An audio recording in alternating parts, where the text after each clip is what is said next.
Hello, my dear students. Today we will have a lesson of English literature for children.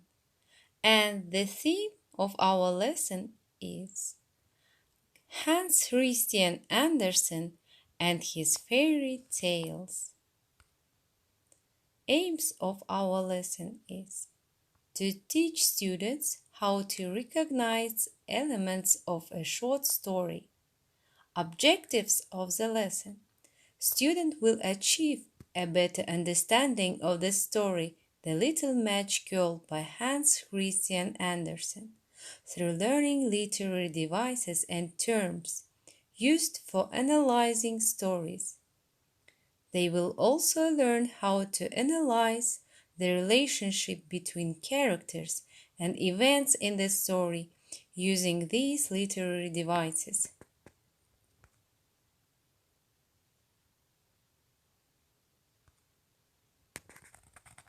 Let's start from the biography of the author.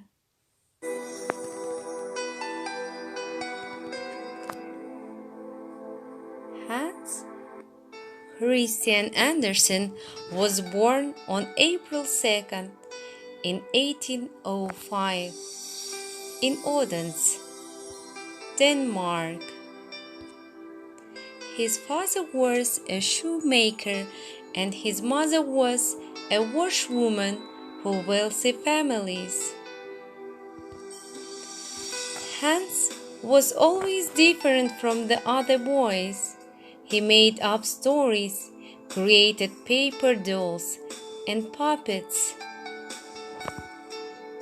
Because of his wonderful fairy tale, Andersen became known as the greatest writer in Denmark and one of the most beloved children's authors in the world.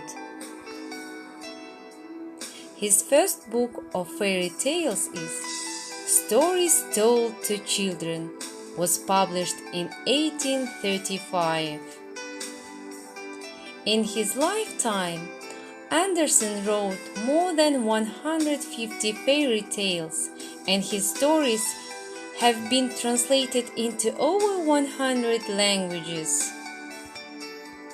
The fairy tales of Hans Christian Andersen are as popular today as they were during his lifetime, over 150 years ago. Hans Christian Andersen died on August 4th in 1875. In Denmark, there are countless monuments to this famous storyteller and roads named after him. He is always depicted with a book in his hand.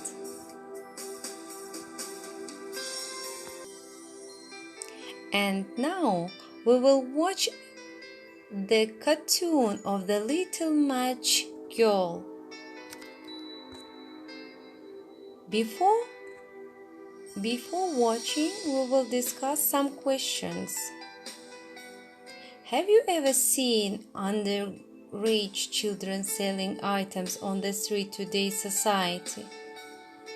Have you ever had to sell items to get money to eat or pay rent, to help your family? Have you met people so poor they had to sell small items on the street? If you couldn't help some people during their Christmas or New Year season, would you?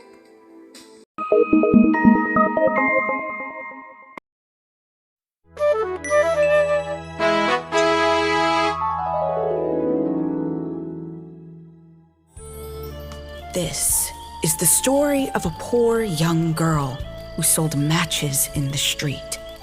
This story took place a long, long time ago on a New Year's Eve.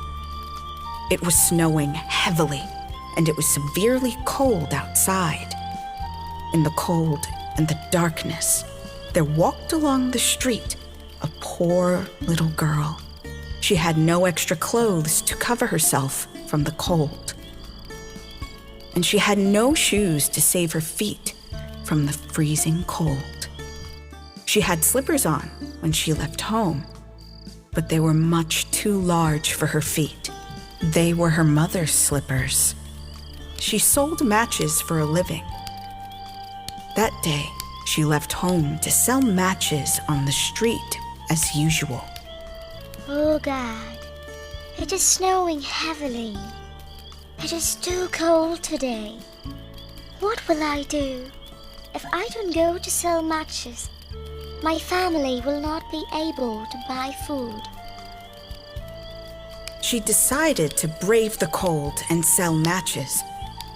She was just about to cross the street when a horse carriage sped towards her. She was scared, and she ran across the street to save herself. She had lost both her slippers while she was running. Oh, my slippers. I need them. My legs are getting cold. She was just about to cross the street when a boy grabbed her slippers and ran away with them. Hey, stop. Those are my slippers. But the boy didn't. He ran away. So the little girl continued walking with her bare feet. Her feet had turned blue in the chilling cold. My leg. They are paining. Oh, it's so cold today. In an old apron that she wore, she had bundles of matches, and she also carried a bundle in her hand. She sat a corner in the street and waited for customers to buy matches from her. She waited for a long time, but no one came to her. She never lost her hope and continued to wait for customers. It was snowing heavily now. The poor little girl was shivering with cold and hunger. The snowflakes fell on her long hair, and she wiped it off of her shoulders. She smelled a roasted goose being cooked at a nearby house. People are celebrating today, but there's nothing to eat at my house. God, please help me to sell some matchsticks. The little match girl then continued to wait for a customer. Oh God, please help me to sell these matches. I also want to buy a goose for my family. She tried keeping her little feet underneath herself to cover from the cold, but that was of no use. She wanted to go home because of the cold, but then what would she tell her family? Her father would definitely be angry at her if she returned home without any money in hand. She looked around at the beautiful mansions in the street. She thought about her home. It had only a roof above, and that too was full of holes. Her little hands were nearly frozen with cold now. I can light a match to warm my fingers. So at last, she drew one match out and struck it.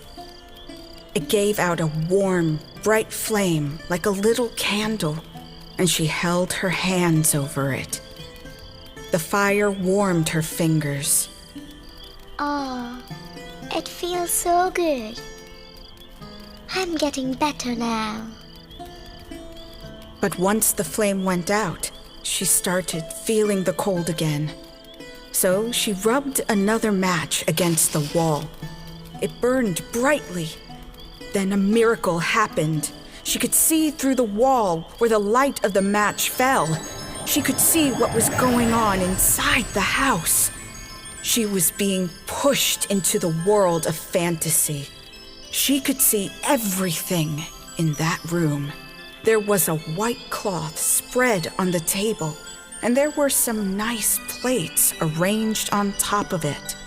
A stuffed roasted goose was placed at the center, and it had a delicious smell. Then she saw something she couldn't believe. The goose jumped from the dish with a knife and fork still in its breast, and it ran straight towards the little girl. But the match went out, and everything vanished quickly. Then she lit another match. This time, she saw another fantasy. She was under the most beautiful Christmas tree, larger and far more prettily decorated than the one she had so far. She was fascinated by that Christmas tree. She walked forward and stretched out her hands to touch them, but then the match went out. Then she struck another match. This time, she saw a long trail of light in the sky. Huh? It looks like a star has fallen from the heavens. It seems someone is going to die tonight. It was her grandmother who told her that if a star falls from the sky, then someone will definitely die to send the soul back to heaven. She struck another match against the wall. In the brightness, she saw her dear old grandmother. She loved her grandmother a lot. Her grandmother always showered her with love and kindness. She moved the light to the front and saw the smiling face of her grandmother. She was so happy to see her grandma right there. Then she started crying. Oh, dear Grandma, please take me with you. I know you will go away when the match burns out.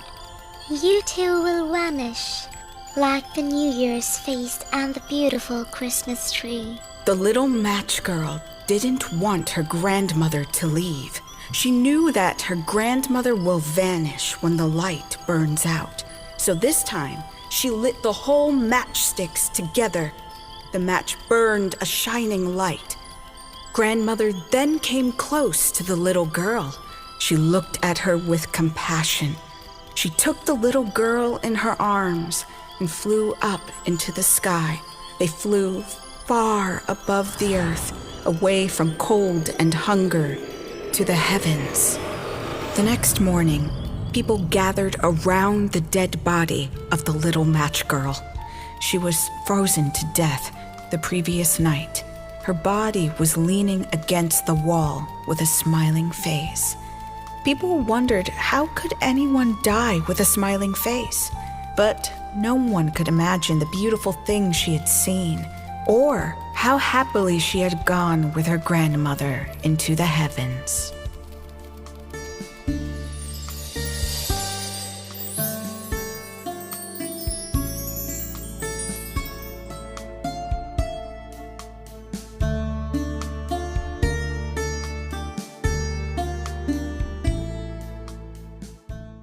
A film. Let's answer the question. From whose point of view is this story being told? Who is the protagonist in this story? Give a brief description of the following characters using this chart above. The father. What kind of man do you think he is? The mother. What do you think the mother was like? The grandmother. Describe the grandmother. The little match girl. What kind of person is she? And question for reflection. Do you think Andersen's personal life affected his writing this story of poor matchstick girl? In what way? During the writing of this story, it was legal for underage children to work. Can underage children still work today? Why or why not? What can kids who live in poverty today do to make money? How is what kids do today to earn money different or the same as a little matchstick girl?